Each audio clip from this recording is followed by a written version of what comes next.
kembali lagi bersama aku Sabita di Entalk Podcast alias Enhaipreneur Talks.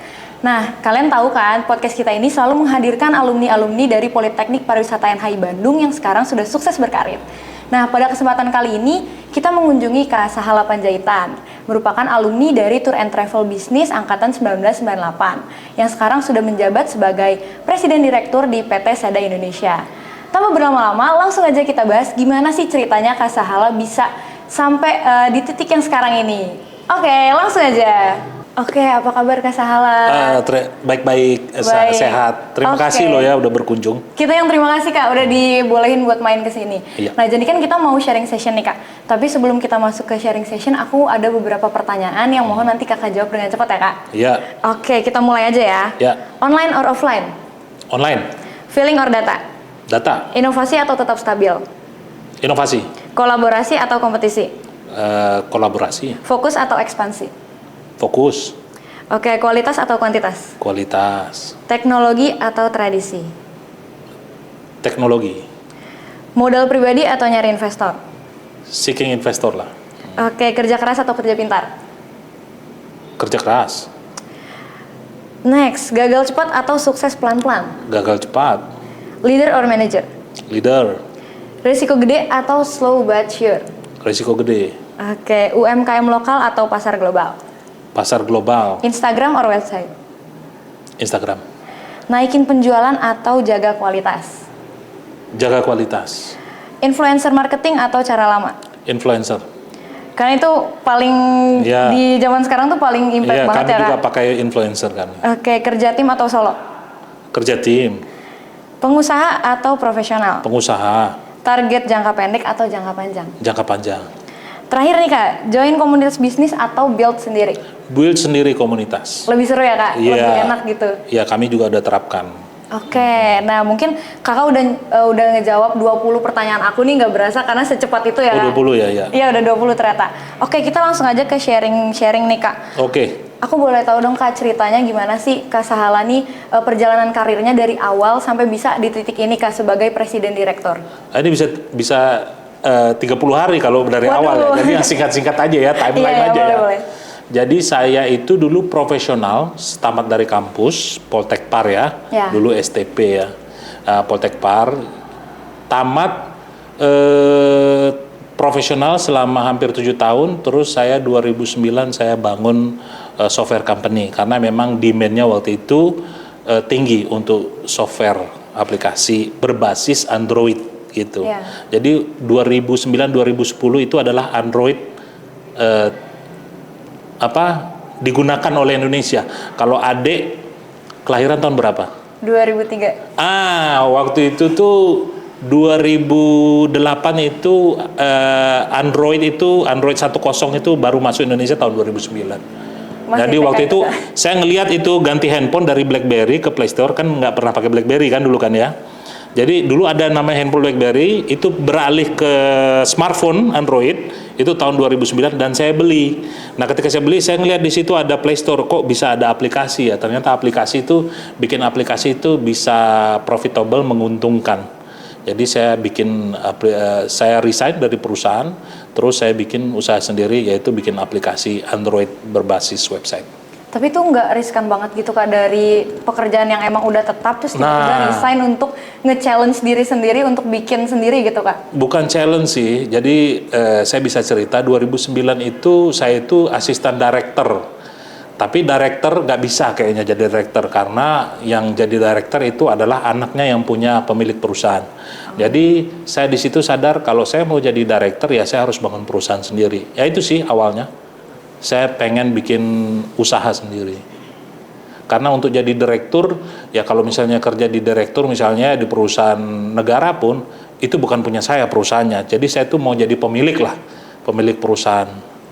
Karena emang lebih satisfy juga ya Kak? Intinya saya nggak mau diatur orang. Oke. Itu sih. Saya jadi mau pemimpin ya. Kayaknya saya juga nanti mau terinspirasi dari Kakak. Iya. Kayak diatur-atur orang gitu. Iya, saya nggak mau diatur orang gitu. Oke, Kakak nih sebagai alumni dari Poltekpar NHI Bandung. Iya. Apa cerita yang menginspirasi Kakak untuk melangkah sejauh ini nih Kak? Jadi kalau di Poltekpar dulu itu kan senioritas dijunjung tinggi ya, hampir kayak semi militer ya. Saya juga itu di Poltekpar itu diajarkan saya itu di Poltekpar itu melayani orang. Jadi senioritas itu saya melayani senior. Kalau ditunjuk senior jadi ketua field trip, ya saya jadi ketua field trip. Jadi itu yang mengajarkan saya, senior-senior mengajarkan saya mengambil tanggung jawab lebih besar dari yang lain. Terus mungkin karena saya nggak tahu sifat dasar saya itu kan kayaknya itu ada ya dalam psikologi populer alpha male. Nah saya itu menyadari bahwa saya itu alpha male. Jadi saya tuh suka jadi superioritas dan saya itu ekstrovert. Jadi saya itu kalau misalnya ada tugas apapun, nah senior saya itu ketika saya semester 3 saya pegang field trip ya. Field trip jurusan, saya tuh ditunjuk kamu ketuanya field trip dari angkatan kamu. Itu senior saya itu. Tiba-tiba aja, itu pertama kali saya tuh mimpin satu angkatan 2 kelas. Dari situ jadi saya terbiasa memimpin sih, gitu. Dan saya terus terang ya dulu takut senior sama senior saya, gitu. Oke Kak, mengingat nih pengalaman Kakak kan udah lumayan banyak nih Kak di industri teknologi. Menurut Kakak nih gimana sih peran teknologi dalam mengembangkan produk dan layanan di Sada Teknologi Kak? Kalau untuk pengembangan produk ya, jadi dulu kami mulai SaaS company ya, software as a service company. Softwarenya itu untuk melayani banyak perusahaan dari berbagai industri. Ada banking, ada finance gitu. Tapi berikut berjalannya waktu dari 2009 ke 2010 saya menyadari bahwa saya harus fokus untuk mengembangkan produk sendiri. Maka terciptalah aplikasi Sadata itu. Karena kalau kita punya produk, kita lebih fokus. Menjawab nggak kira-kira tadi itu? Iya, saya. Jadi kalau misalnya punya bisnis, harus fokus terutama dalam pengembangan produk. Karena ketika produknya itu berkualitas dan menjadi, udah pasti produk yang laku adalah produk yang menjadi solusi bagi si pemakai. Kalau misalnya dia sudah menjadi solusi dan kita maintain kualitasnya, saya sudah membuktikan nih hampir 14 tahun, produk kita itu menjual dengan sendirinya gitu ya. Punya value proposition yang tinggi tanpa saya sebagai seorang sales menjelaskan apakah produk saya ini. Udah ketika dilihat aja orang udah beli gitu, udah tertarik untuk menggunakan. Itu sih. Iya, karena mungkin dari deskripsi si produknya itu betul, udah memenuhi kebutuhan sudah menjawab pasar, ya ibaratnya kayak kita ke dokter sakit batuk dikasih sakit pusing lah dikasih Panadol betul. Sembuh. Nah kayak gitu.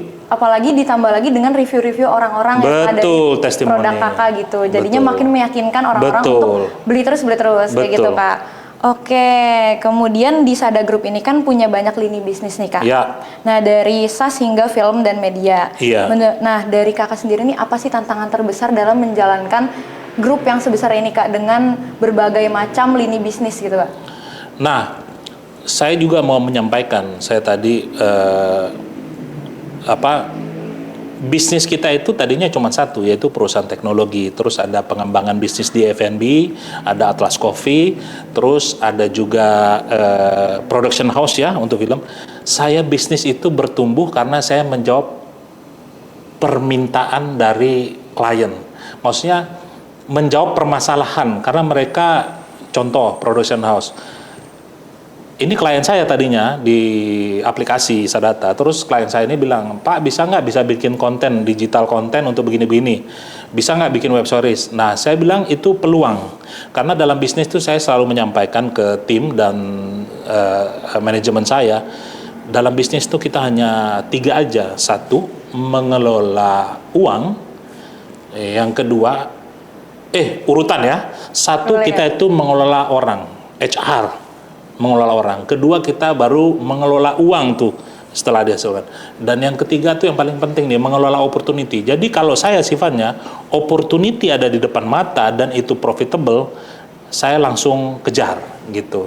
Makanya ketika klien saya ada permasalahan, saya tidak menemukan vendor digital konten yang bagus, menentukan influencer yang bagus untuk produk saya. Contohnya produk klien kami ini kosmetik. Oh saya bisa kasih jasa seperti itu. Nah terciptalah perusahaan ini.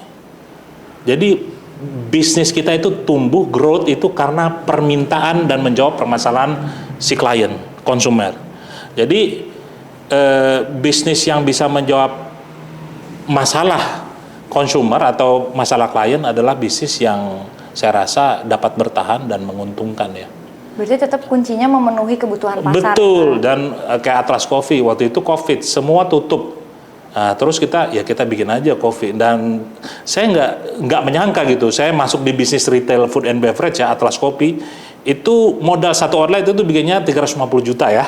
Ya enggak apa-apa, biar tahu nih kawan-kawan. Waktu itu ya 2020 300 juta karena ada interior desain, ada ini bahan baku segala macam. Mesinnya aja dari Italia espresso 59 juta satu unit. Itu vendornya cuma 2 di Indonesia. Kalau teman-teman yang main di F&B atau punya coffee shop pasti tahu distributornya di Sitofin itu gitu.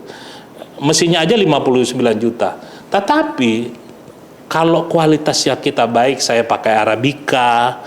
Terus saya menjual, karena saya bikin kopi itu mau mendidik. Arabica itu adalah kualitas bean yang terbaik dari Sumatera kita pakai.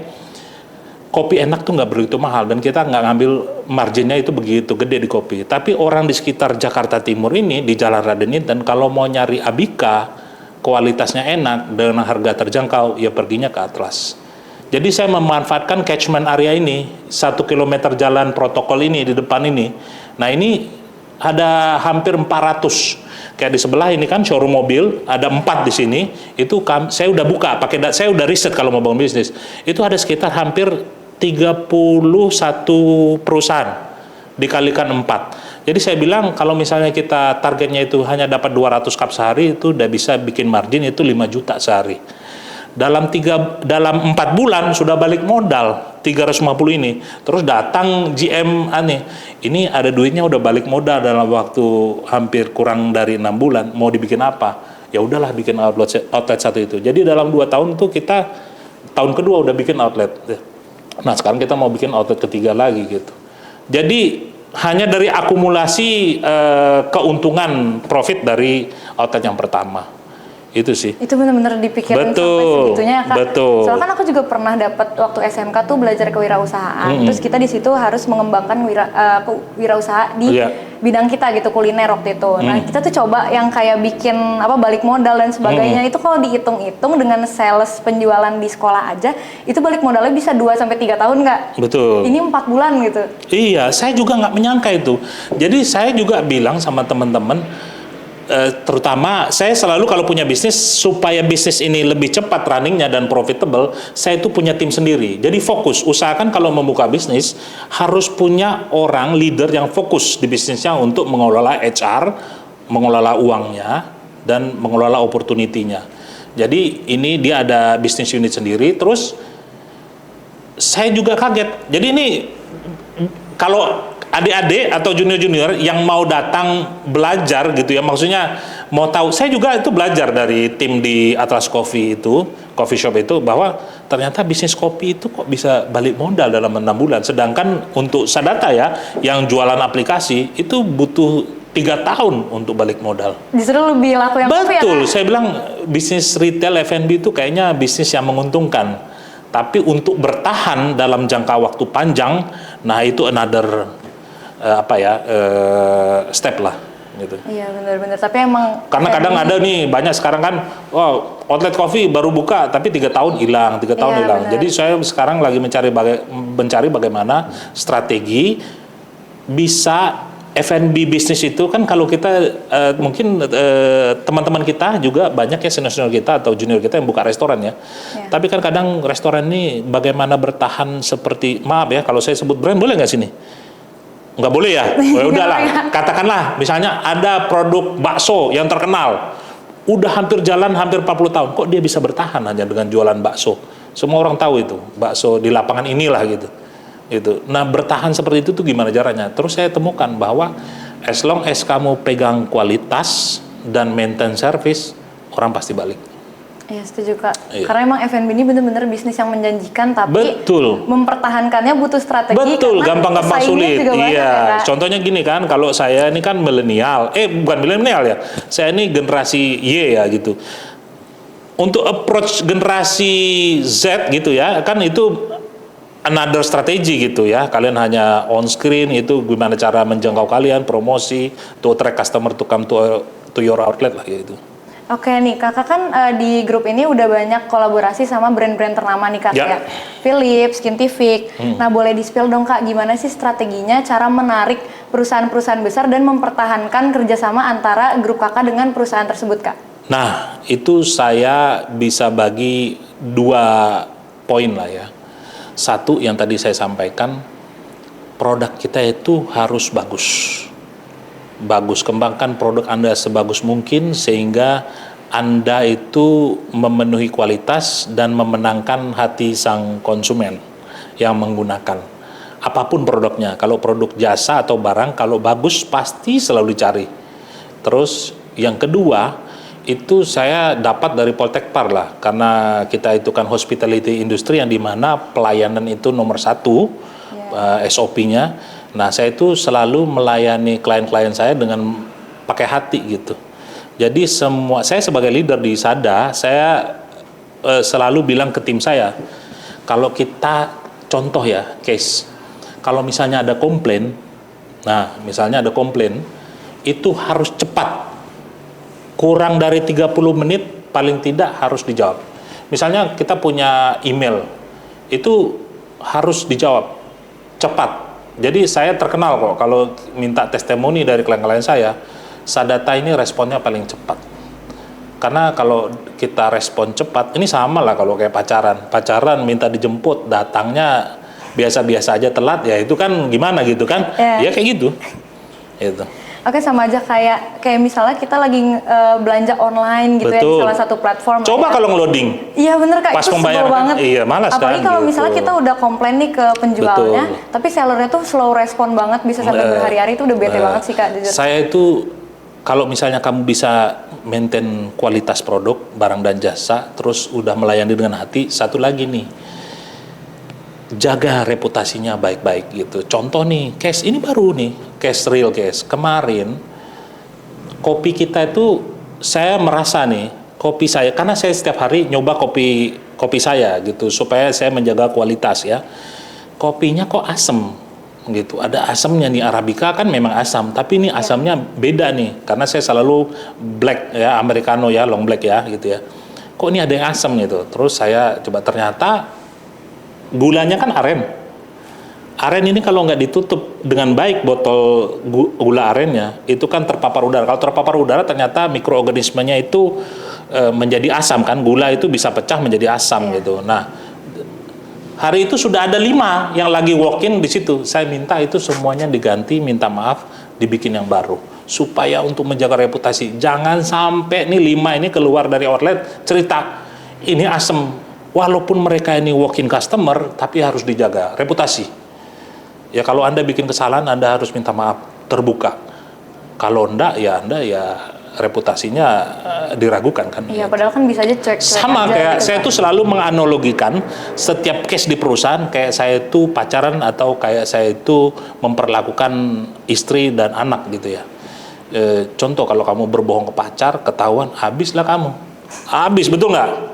Ya, biar relate aja nih, saya analoginya. Nah, begitu pula dengan mengatur perusahaan. Kalau mengatur perusahaan, usahakan, saya selaku presidir itu menjadi bapak. Staff ini anak-anak. Nah, nanti finance controller itu jadi ibu. Kadang kalau misalnya anak itu ini, dia harus ngomong bapak. Makanya saya selalu membuka pintu saya dari level OB sampai ke level paling tinggi GM sama Chief Operating Officer sama CEO-nya, itu siapa aja bisa masuk ruangan saya, ngomong apa aja, kendala. Gitu. Karena orang itu untuk tahu apa kebutuhan orang itu, kita harus belajar mendengarkan.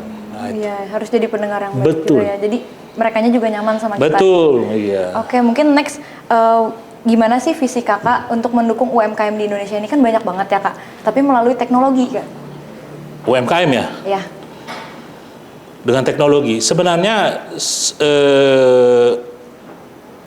UMKM itu kan memang, saya pernah, kan saya bisnis mulai dari UMKM ya. UMKM itu memang kapitalnya kecil, modalnya itu kecil. Nyari modal pun juga belum dipercaya sama bank, karena nggak bankable, nggak punya aset gitu ya. Kecuali beda kalau punya aset, kita kan kalau minjam ke bank kan harus ada jaminannya, baru dikasih pinjaman gitu kan, atau gitu. Makanya kalau saya bilang UMKM, mulai aja, saya udah pernah sampaikan tuh di DS Natlet, mulai itu dari rumah.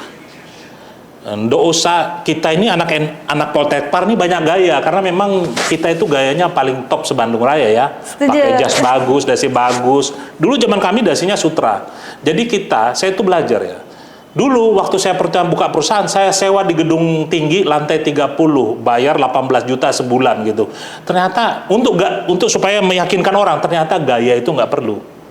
Jadi kalau Anda mau UMKM, Anda tuh mulai aja pelan-pelan kecil dari garasi rumah. Kalau misalnya ada di Poltekpar itu yang F&B, mulai aja bikin dapurnya itu dari garasi rumah. Semua orang itu mulainya dari kecil dulu gitu.